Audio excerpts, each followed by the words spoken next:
Peshawar high court की जानिब से 3 माह की डेडलाइन के बावजूद मुकदमे का ट्रायल मुकम्मल न करने पर सुप्रीम कोर्ट बरहम। जस्टिस काजी फाइज ईसा ने रिमार्क्स दिए कि केपी पुलिस करप्ट और नाअहल है। केपी पुलिस को तफ्तीश करने का तरीका ही नहीं आता। 5वीं जमात का बच्चा केपी पुलिस से बेहतर तफ्तीश कर लेगा। ऐसे काम करना है तो बेहतर है कि पूरा केपी पुलिस का महकमा ही खत्म कर दे।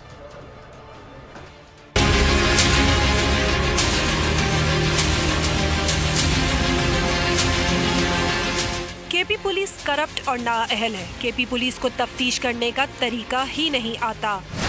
5वीं जमात का बच्चा केपी पुलिस से बेहतर तफ्तीश कर लेगा। जस्टिस काजी फाइज ईसा खैबर पख्तूनख्वा पुलिस की कारकर्दगी पर बरहम हो गए। सुप्रीम कोर्ट में कत्ल के मुल्जिम की दरख्वास्त जमानत की समाअत के दौरान जस्टिस काजी फाइज ईसा ने रिमार्क्स दिए कि पेशावर हाई कोर्ट ने 3 माह में ट्रायल मुकम्मल करने का हुक्म दिया था, लेकिन प्रोसिक्यूशन ने हाई कोर्ट के हुक्म की परवाह ही नहीं की।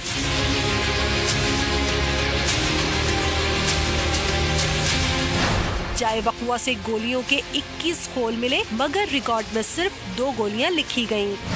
बाकी गोलियां पता नहीं आसमान पर चली गईं या जमीन में दब गईं। केपी पुलिस तफ्तीश से मुतालिक टीवी ड्रामे देख ले तो काफी कुछ सीख लेंगे। अगर तफ्तीश का तरीका ही नहीं आता तो आवाम का पैसा क्यों जाया किया जा रहा है? ऐसे काम करना है तो बेहतर है पूरा केपी पुलिस का महकमा ही खत्म कर दें। सुप्रीम कोर्ट ने ट्रायल कोर्ट को केस का जल्द से जल्द फैसला करने की हिदायत देते हुए दरख्वास्त जमानत निपटा दी। हवेलिया के रिहायशी मोहम्मद अमजद पर पड़ोसन को कत्ल करने का इल्जाम है।